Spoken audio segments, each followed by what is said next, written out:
বাংলাদেশের এবারের নির্বাচনকে আন্তর্জাতিক মহল বলছে বিশ্বের প্রথম জেএনজি প্রভাবিত ডিজিটাল পলিটিক্সের বাস্তব পরীক্ষা।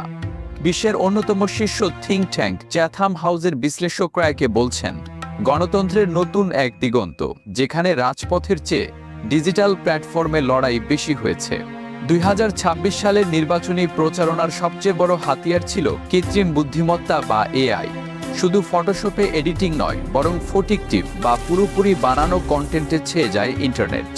ফিনান্সিয়াল টাইমসের প্রতিবেদনে দেখা গেছে মাত্র $24 খরচ করে লস অ্যাঞ্জেলেসের স্টার্টআপ কোম্পানি হেইজেন ব্যবহার করে তৈরি করা হয়েছে একটা পূর্ণাঙ্গ নিউজকাস্ট। শুধু খবর নয়, রাজনীতিকেরাও নিজেদের অজান্তেই কথা বলেছেন। নির্বাচনের আগে বিএনপি নেতা তারেক রহমানের একটি ডিপফেক ভিডিও ভাইরাল হয়, যেটাকে টেক গ্লোবাল ইনস্টিটিউট নিশ্চিত করেছে ভিডিওটি সম্পূর্ণ এআই জেনারেটেড। নির্বাচনের তফসিল ঘোষণার পরের 6 সপ্তাহে 500-র বেশি ভুয়া ভিডিও শনাক্ত করেছে আন্তর্জাতিক সংস্থাগুলো। গণমাধ্যম বিশ্লেষকরা বলছেন বাংলাদেশের প্রযুক্তিগত সক্ষমতা কম বলে বিটিআরসি বা সাইবার সিকিউরিটি সেল যতক্ষণে তথ্যটি ভেরিফাই করছে তার আগেই সেটি ভাইরাল হয়ে যায়। এই ভাইরাল করার কাজে আবার আছে অর্কেস্ট্রেটেড আর্মি বা সুসংগঠিত সেনাবাহিনী।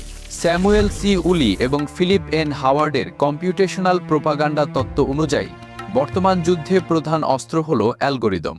ফ্যাক্ট চেকিং সংস্থা রিউমার স্ক্যানার এআই এর ভুল খবর প্রচারের সাথে 500-টির বেশি অ্যাকাউন্ট চিহ্নিত করেছে। এই ক্ষণস্থায়ী অ্যাকাউন্টগুলো নির্দিষ্ট সময়ে একসঙ্গে লাইক, কমেন্ট ও রিপোস্ট করে। উদ্দেশ্য দ্রুত একটা বিষয়কে ট্রেন্ডিং বা জনপ্রিয় হিসেবে প্রতিষ্ঠিত করা। ওয়াশিংটন থেকে লন্ডন পর্যন্ত অনেক প্রবাসীও এই প্রোপাগান্ডায় অংশ নিয়েছেন।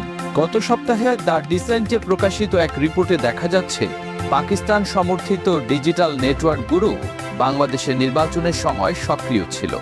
এই নেটওয়ার্কগুলো নানা ধরনের গুজব রটিয়ে ভারত বিদ্বেষ প্রচার করেছে, এমনটাই বলছে দ্য ডিসেন্ট। এই গুজবের সবচেয়ে বড় শিকার ছিল নারীরা। অ্যাক্টিভেট রাইটসের গবেষণায় বলা হয়েছে নির্বাচনে 4% নারী প্রার্থী সত্ত্বেও অনলাইনে তাদের নিয়ে গুজবের পরিমাণ ছিল অনেক বেশি। বাংলাদেশের 5 কোটিরও বেশি ফেসবুক ব্যবহারকারীর বড় অংশ জেনজি। এই ইমোশনাল ফ্রেমিংয়ে তারাই সবচেয়ে বেশি ব্যবহৃত হয়েছে।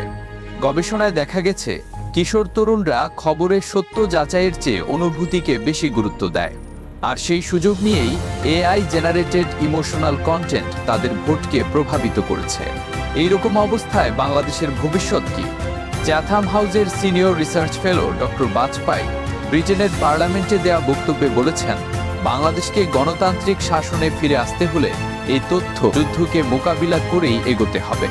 বাংলাদেশে এখন পেশাদার ফ্যাক্ট চেকারের সংখ্যা মাত্র 40 থেকে 50 জন।